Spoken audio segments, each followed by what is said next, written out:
Bueno, hermanos, pues hoy vamos con la segunda parte de este tema, fuego extraño. Y bueno, quiero hacer un breve repaso de la semana pasada para continuar luego con lo que sigue. Y vamos a leer el mismo versículo, hermanos, el mismo pasaje que se encuentra en Levítico capítulo 10, y vamos a leer del 1 al 7. Levítico capítulo 10, versículos del 1 al 7. Y la palabra de Dios dice así: Nadab y Abiú, hijos de Aarón, tomaron cada uno su incensario y pusieron en ellos fuego, sobre el cual pusieron incienso y ofrecieron delante de Jehová fuego extraño, que él nunca les mandó. Y salió fuego de delante de Jehová y los quemó, y murieron delante de Jehová. Entonces dijo Moisés a Aarón: esto es lo que habló Jehová, diciendo: en los que a mí se acercan me santificaré, y en presencia de todo el pueblo seré glorificado. Y Aarón calló. Y llamó Moisés a Misael y a Elzafán, hijos de Uziel, tío de Aarón, y les dijo: acercaos y sacad a vuestros hermanos de delante del santuario, fuera del campamento. Y ellos se acercaron y los sacaron con sus túnicas fuera del campamento, como dijo Moisés. Y hermanos, en esta parte de la escritura hay varias cosas, varios rasgos que nos van a ayudar. El primero es que este pecado de parte de estos dos sacerdotes, de estos jóvenes que se atrevieron a entrar a la presencia de Dios y presentar fuego extraño en su presencia, no era un pecado de ignorancia, sino de presunción. Porque miren, ellos sabían perfectamente que no debían de hacer eso. Y no era que simplemente estuvieran haciendo algo en lo cual no tenían idea que fuera a ofender a Dios, sino que siempre les había sido dicho enfáticamente que Dios estaría ofendido con este tipo de cosas, que a Dios no le agradaría que se hicieran las cosas de esta manera. Porque ahí en Éxodo capítulo 30, versículo 7, y si usted lee hasta el 9 también, Dios había dicho precisamente estas palabras: ve con cuidado. Fíjese lo que Dios les advierte: ve con cuidado, no ofrezcas el tipo de incienso equivocado. Así que esto era una violación de la orden directa de Dios. Y hermano, Dios no visita con juicio a ninguna persona que esté luchando en su ignorancia, tratando de agradar al Señor. Dios no visita con juicio a ninguna persona que en su ignorancia haga cosas que no le agradan. Pero estos dos jóvenes sabían perfectamente que esto que estaban haciendo no era del agrado de Dios. Ahora, otra cosa también que podemos notar es que este juicio era un juicio ejemplar. ¿Y por qué decimos que era un juicio ejemplar? Porque Dios había hecho esto con estos jóvenes para que los demás tuvieran ejemplo de lo que pasa cuando hacemos cosas que no agradan al Señor. Y hermanos, Dios hizo un ejemplo de ellos por una vez y nunca más lo repite, porque no podemos encontrar en otra parte de la Escritura que haya pasado un caso igual exactamente al que pasó con estos jóvenes. Pero Dios tuvo que hacer esto para que los demás vieran y tomaran el ejemplo de lo que iba a suceder si desobedecían y hacían cosas que Dios no les había mandado hacer. Y hermanos, más adelante se puede leer en el sacerdocio de Israel que muchos otros sacerdotes hicieron cosas también terribles frente al altar, pero Dios nunca los consumió de esta manera. Pero era importante que ocurriera esta vez, porque este es un ejemplo, como dije, y por tanto es una manifestación también del amor y del interés de Dios por su pueblo. Porque, hermanos, lo que Dios está haciendo es intentando evitar que este tipo de cosas vuelvan a ocurrir.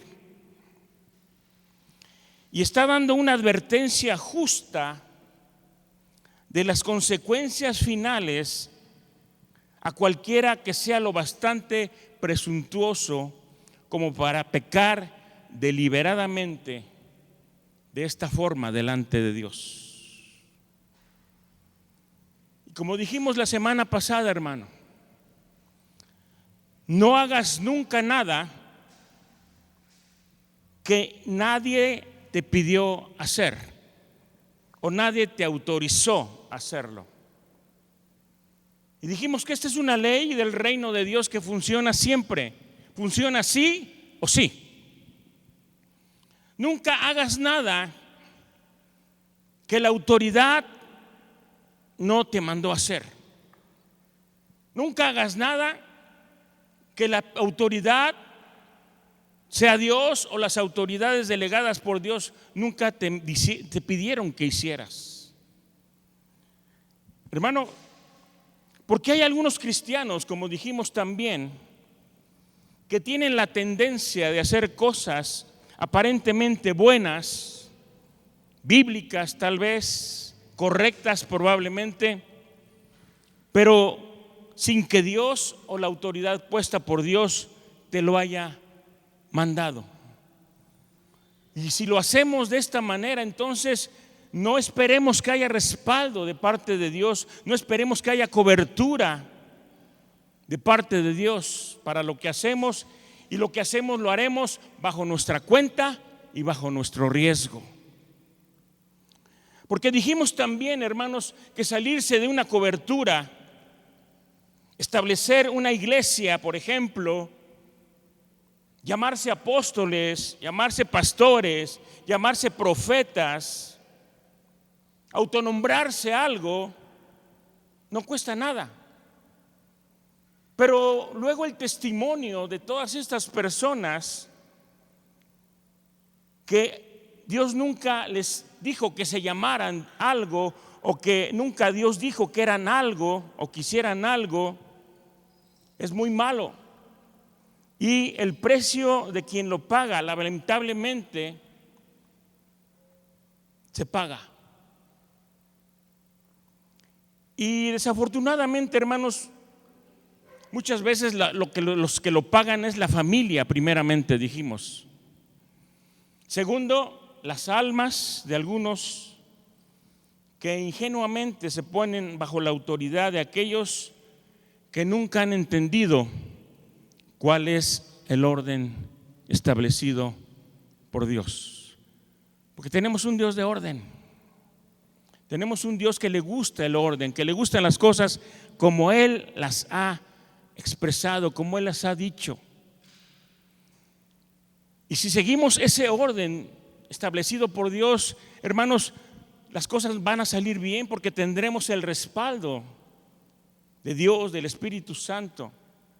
Pero si hacemos las cosas equivocadamente, no vamos a contar con ese respaldo de parte de nuestro Señor.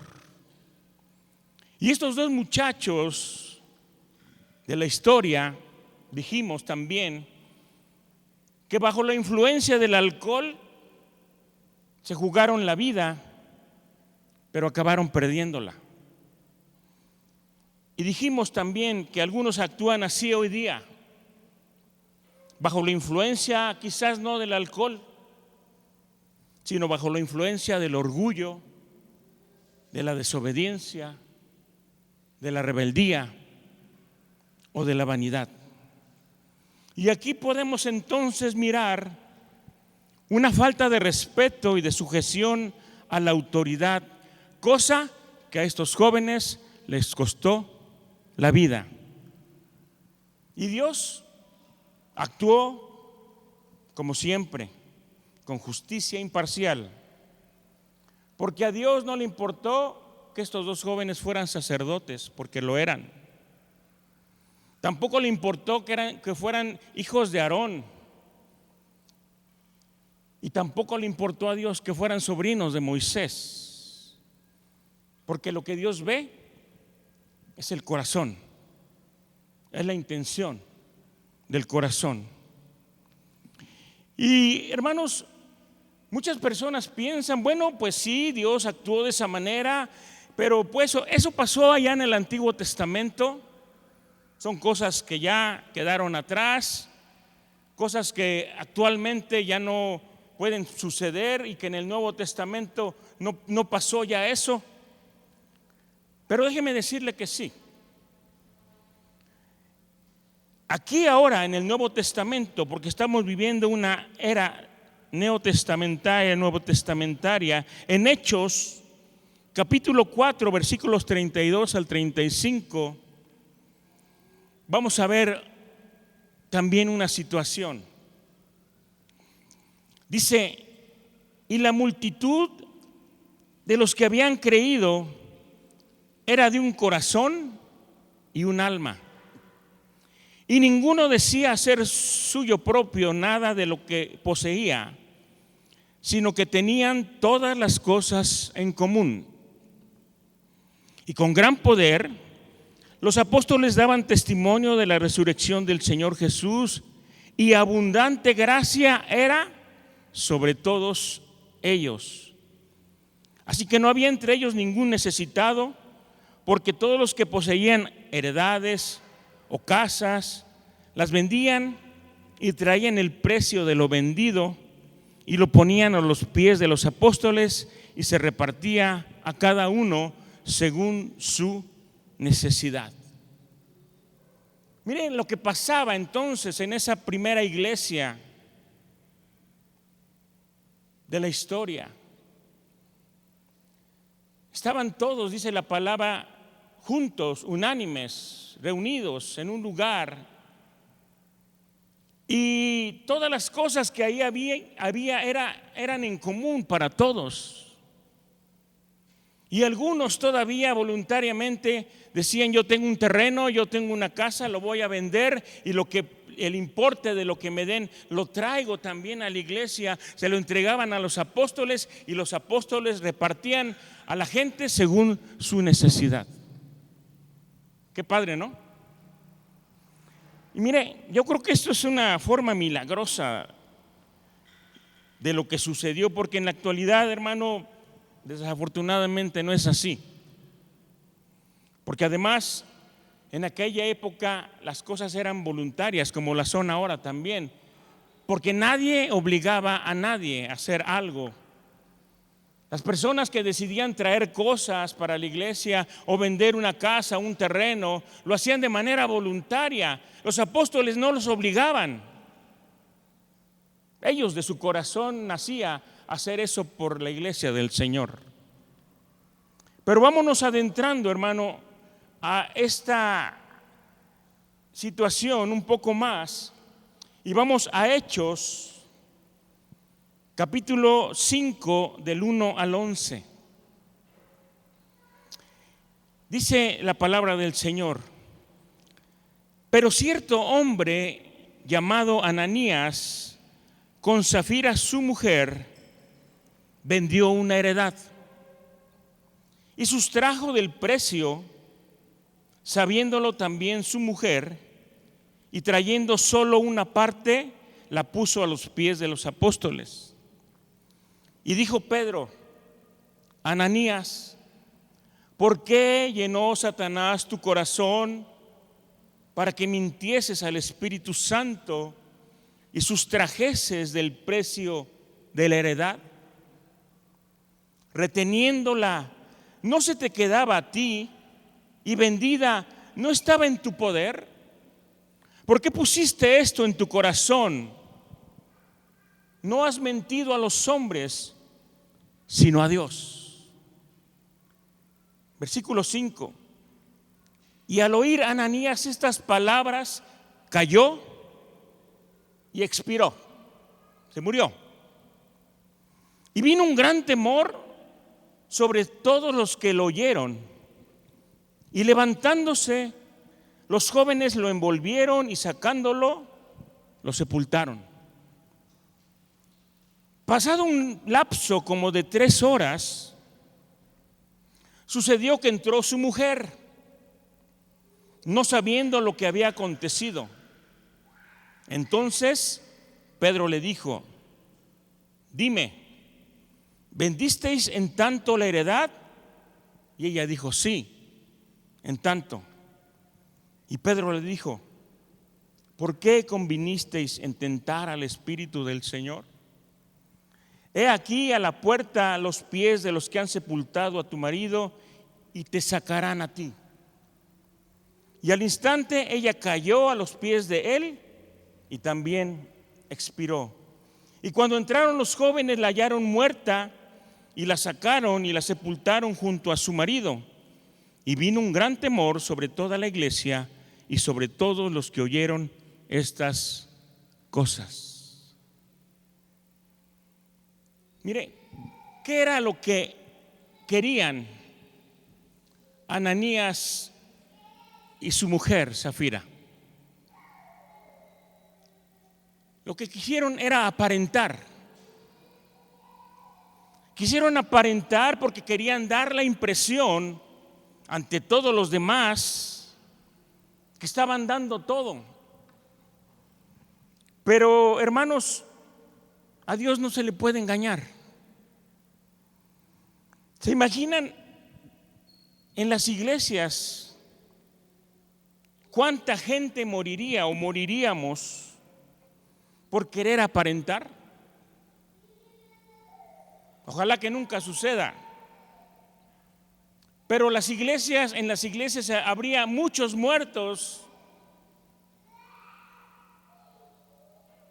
por aparentar lo que no es, o por querer engañar a Dios. Y repito, a Dios nunca lo vamos a poder engañar. Podrás engañar a tu líder, a tu pastor, a tu hermano, a quien sea, pero a Dios nunca jamás lo vamos a poder engañar.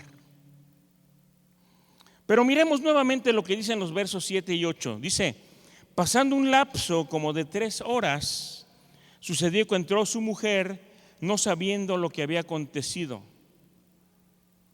Y yo creo que esto es muy raro, hermano. ¿Sabe por qué? Porque ninguna mujer deja que su esposo se separe por 3 horas y ella no sepa dónde anda. Pero esto pasó. Dice la palabra que después de 3 horas se presentó a la mujer sin saber lo que había pasado. Y entonces mintió también delante de Dios. Y es que déjeme decirle, hermano, ninguna mujer pierde a su esposo por 3 horas sin que le diga: ¿a dónde andabas? ¿Qué estabas haciendo? A ver, cuéntame, ¿en dónde te metiste? Pero dice la palabra que esta mujer apareció sin saber absolutamente nada.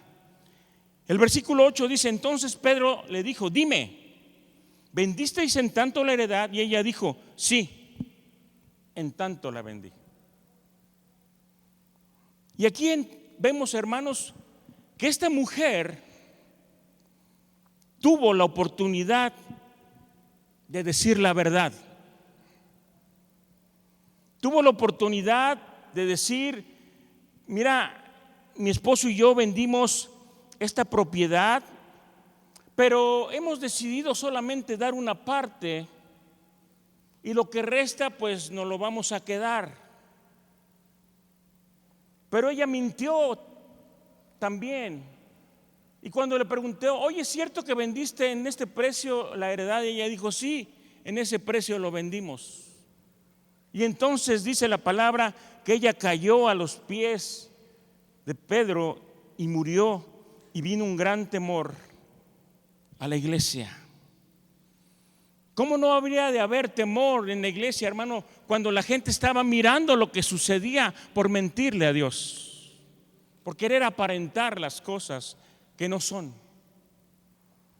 Ahora, ¿en dónde sucedió este acontecimiento? En el Nuevo Testamento. Porque Dios, hermanos, es el mismo tanto en el Antiguo Testamento como en el Nuevo Testamento. Amén. Y lo que finalmente nosotros queremos para la iglesia, hermano, es que la iglesia se levante, que glorifique a Dios, y que el único fuego, fíjese bien, el único fuego que se mueva en nuestra vida no sea el fuego de la pasión, no sea el fuego de la emoción o la de la carnalidad, sino sea el fuego del Espíritu Santo, que no venga a destruir, sino a traer santidad y orden a nuestra vida. En el día de Pentecostés hubo fuego, pero no un fuego que vino a destruir, sino un fuego que vino a capacitar a la iglesia, dándole poder y autoridad para ir y predicar el evangelio de Jesús. Ese día hubo un fuego de parte de Dios, un fuego diferente al otro fuego que estábamos hablando. No era un fuego que consumía, sino un fuego que daba poder y autoridad a la gente. Y nosotros, hermanos, necesitamos un fuego que venga a purificar los corazones para amar y para glorificar a Dios. No un fuego para que la gente se salte las trancas, como decimos por acá. No un fuego para hacer las cosas sin permiso, sin autorización, sino para obedecer a Dios, para obedecer a sus autoridades. Y no en un momento dado decir: yo hago esto porque así lo siento, o yo hago esto porque a mí me parece que está bien, o yo hago esto porque me dio la gana, o yo hago esto porque no puedo esperar a que las cosas se den en el momento en que Dios quiera. Porque, hermano, cuando actuamos de esa manera, Dios va a decir: ¿pero qué estás haciendo? ¿Quién te mandó? ¿Quién te dijo? ¿Quién te ordenó que hicieras lo que estás haciendo? Hermanos, nunca hagamos algo que Dios no nos haya dicho que hagamos. Y esta historia también nos recuerda a otra historia de otros jóvenes cuyo padre también era sacerdote, pero un sacerdote sin autoridad, un sacerdote al que la gente iba y le decía: oye, tus hijos están fornicando en la puerta del tabernáculo, se acuestan con mujeres, es un escándalo ya. Le roban a la gente sus ofrendas y les obligan a darles cosas. Y el padre lo sabía, pero no hacía nada. No les llamaba la atención. Y también en esta ocasión los dos jóvenes murieron, y sus nombres eran Ofni y Fines, hijos del sacerdote Elí. También podemos poner otro ejemplo, como los hijos de Samuel, que también tuvieron un pésimo testimonio. Por eso, hermano, hay que cuidar cada uno de nosotros nuestro testimonio. Porque ser cristiano, hermano, es mucho más que venir a la iglesia a cantar 5 alabanzas. Es mucho más que dar por ahí una ofrenda de vez en cuando. Porque siempre hay unos ojos que nos están viendo. Recuerda, hermano, que el temor de Dios es el principio de la sabiduría. Y no creas que por llevar aquí muchos años puedes hacer lo que quieras. Debe haber un orden en todo, un respeto a Dios, un respeto a la autoridad, un respeto al lugar. Porque es muy importante esto, hermano. Y otro proverbio dice que el principio de la sabiduría es aborrecer el pecado y aborrecer el mal. Y estos muchachos de estas historias no tenían ningún respeto a Dios, ningún respeto a su padre, ni al lugar donde se encontraban, porque ellos hicieron lo que quisieron y terminaron como ya vimos que terminaron. ¿Qué nos queda? ¿Qué aprendizaje? ¿Qué enseñanza nos está dando Dios? Hermanos, Dios nos está hablando para que cada quien se examine a sí mismo y cada uno sepa si está actuando conforme al orden que Dios ha establecido. Cada quien sepa si está actuando conforme a la voluntad de Dios y qué es lo que nos mueve para hacer lo que estamos haciendo. ¿Qué es lo que nos mueve? Si estamos haciendo las cosas en orden y si estamos haciendo las cosas conforme a la voluntad, entonces lo que nos mueve es la obediencia a Dios, el temor de Dios, el amor hacia Dios y a las cosas de Dios. Pero si lo que nos mueve a hacer lo incorrecto es la carnalidad, la presunción, porque a veces presumimos de que ya lo sabemos, de que no necesitan decírmelo, que yo ya soy aquí alguien y que no necesito que me lo autoricen, estamos equivocados. Y mucha gente, hermano, cuando se le dicen estas cosas o se les hacen saber estas cosas, no le parece. Algunos hasta se ofenden. Y a algunos les parece más fácil cambiar de iglesia que cambiar de actitud.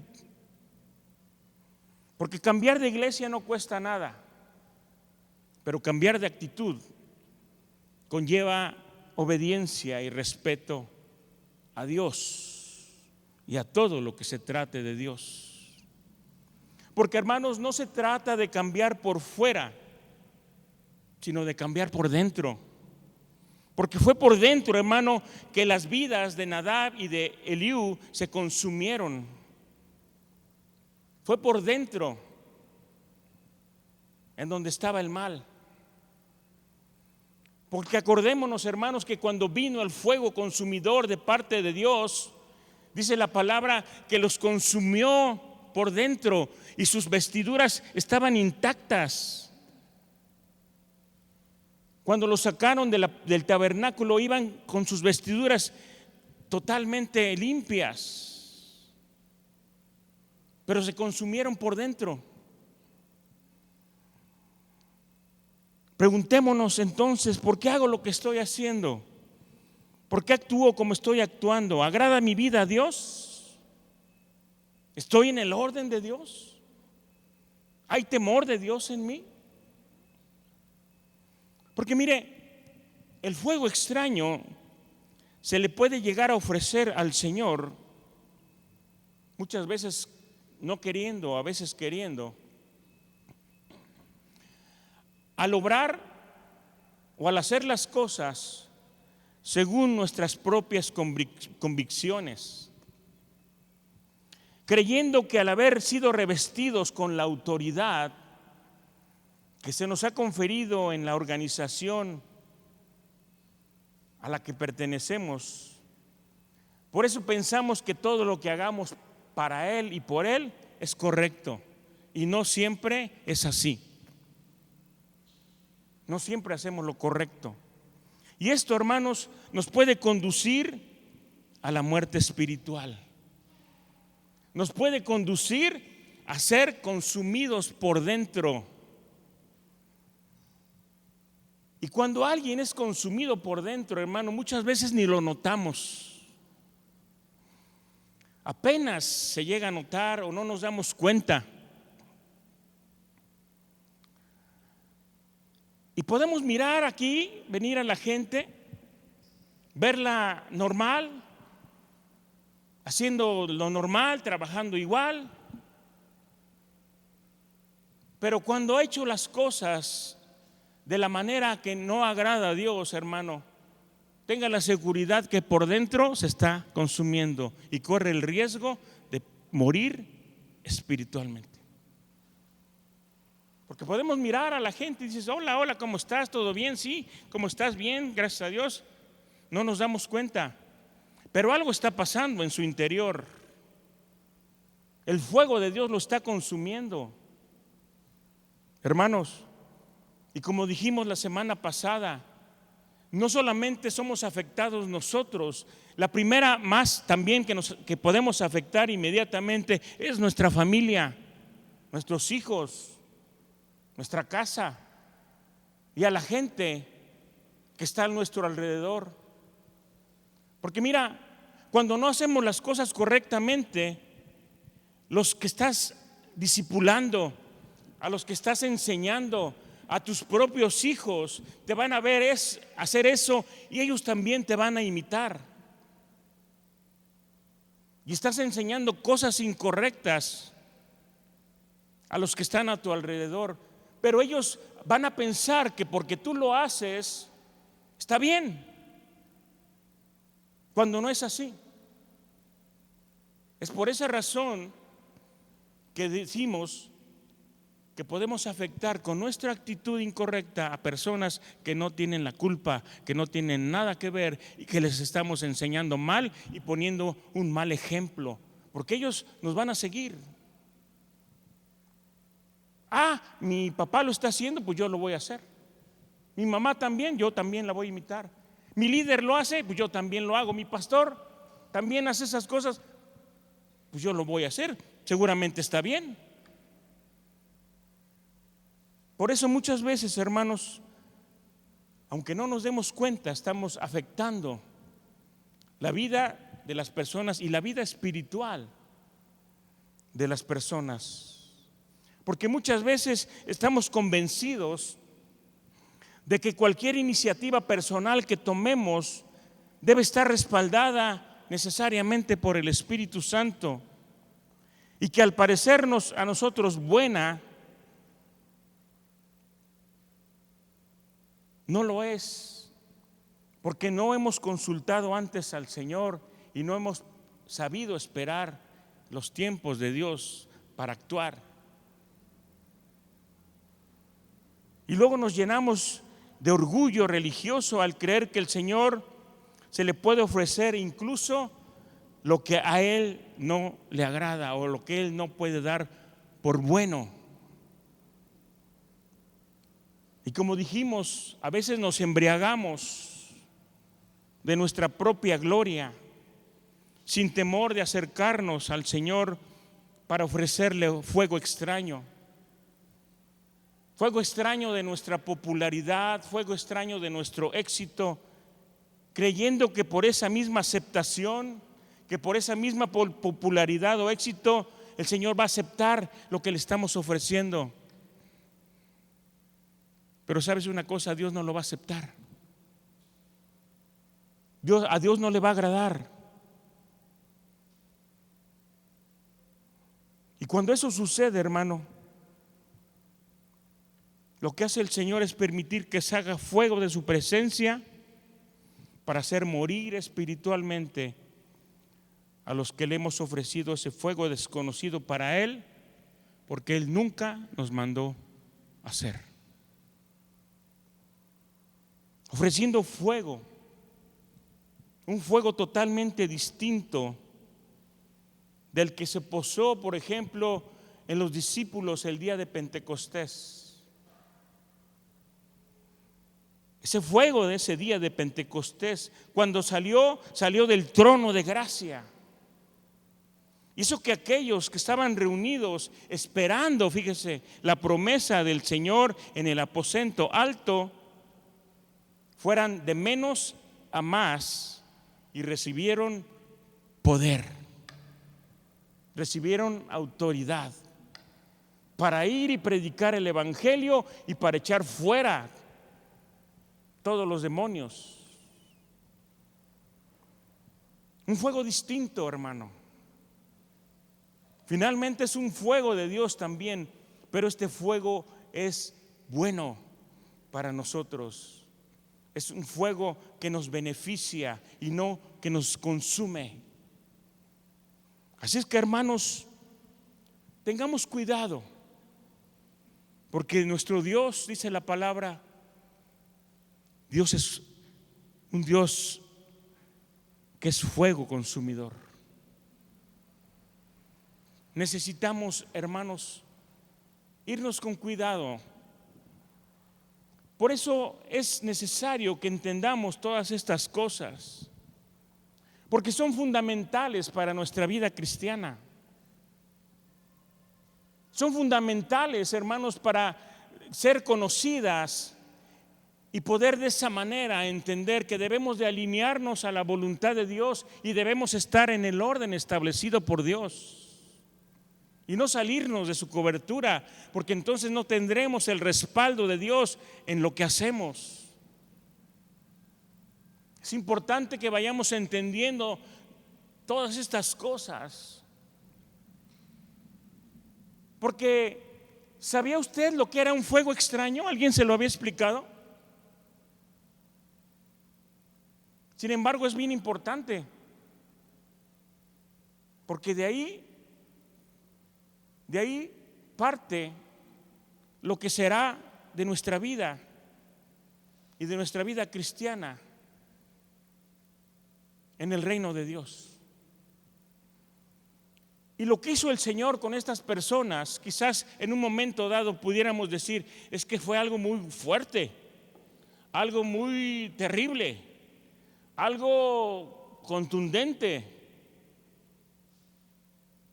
Pero Dios lo hizo, hermano, no porque Dios es malo, sino porque debía poner orden.